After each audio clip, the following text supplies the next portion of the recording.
सांप और किसान की कहानी।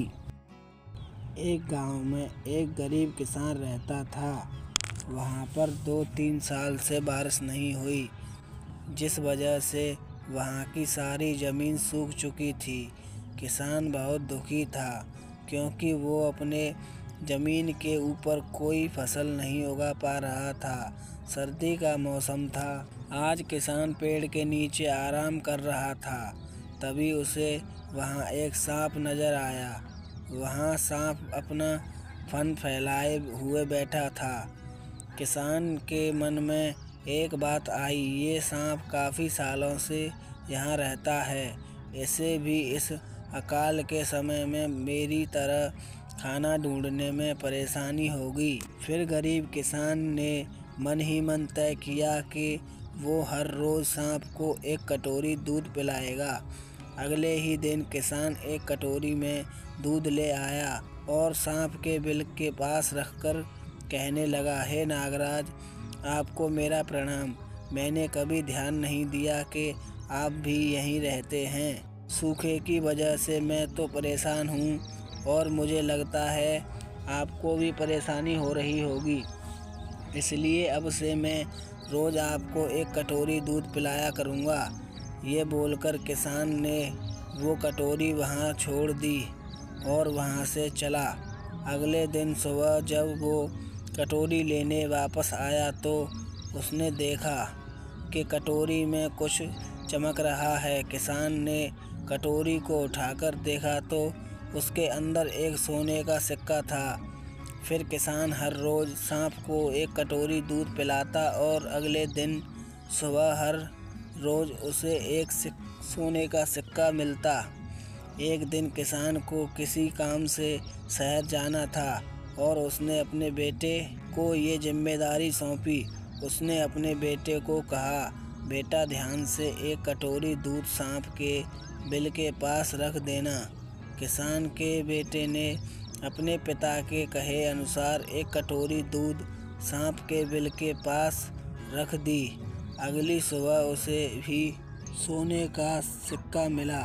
उसके बेटे ने सोचा कि यह सांप तो बड़ा कंजूस है, जरूर इसके पास बहुत सारे सोने के सिक्के होंगे, लेकिन यह तो हर रोज़ बस एक ही सिक्का देता है।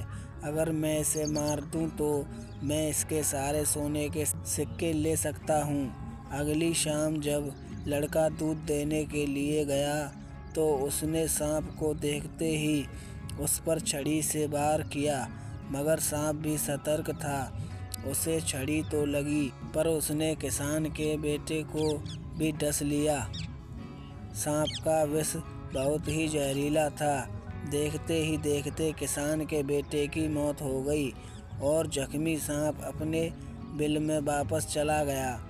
जब किसान वापस लौटकर आया तो उसे अपने बेटे की मृत्यु के बारे में पता चला। साथ ही वह बहुत दुखी और क्रोधित होकर सांप के बिल के पास उसे मारने पहुंचा। तभी उसने सांप को देखा कि सांप को भी काफ़ी चोट आई है। उसे देखते ही वह समझ गया कि उसके बेटे ने सांप पर हमला किया होगा। वो समझ गया कि परिस्थिति ही कुछ ऐसी होगी कि सांप ने उसके बेटे को डसा होगा। उसने हाथ जोड़कर सांप से माफ़ी मांगी और सांप से अपने बेटे को वापस लाने के लिए कहा। थोड़ी देर बाद सांप अपने बिल में जाकर बाहर आया और उसने किसान को एक जड़ी बूटी दी।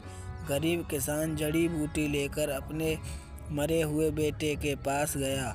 उसके नाक के पास वो जड़ी बूटी रखी। थोड़ी देर बाद उसका बेटा खांसता हुआ उठ खड़ा हुआ। जिंदा होने के बाद किसान के बेटे को उसकी गलती का एहसास हुआ। वो अपने पिता के साथ सांप के बिल के पास गया और उससे हाथ जोड़कर माफ़ी मांगी और बोला, हे नागराज, मुझे क्षमा कर दीजिए। अब मैं किसी भी पशु पक्षी या जानवर पर हमला नहीं करूँगा, मुझे क्षमादान दें। सांप ने भी खुश होकर सिर हिलाया और वापस अपने बिल में चला गया। इस कहानी से हमें दो सीख मिलती हैं कि ये लालच करना बुरी बात है और दूसरी सीख ये है कि हमें निर्दोष जीवों पे हमला नहीं करना चाहिए। हमें उन्हें बिल्कुल भी परेशान नहीं करना चाहिए। हमें उम्मीद है आपको यह कहानी ज़रूर पसंद आई होगी। ऐसी ही कहानी सुनने के लिए जुड़े रहिए हमसे। हम जल्द ही मिलेंगे एक और नई कहानी के साथ। तब तक के लिए धन्यवाद।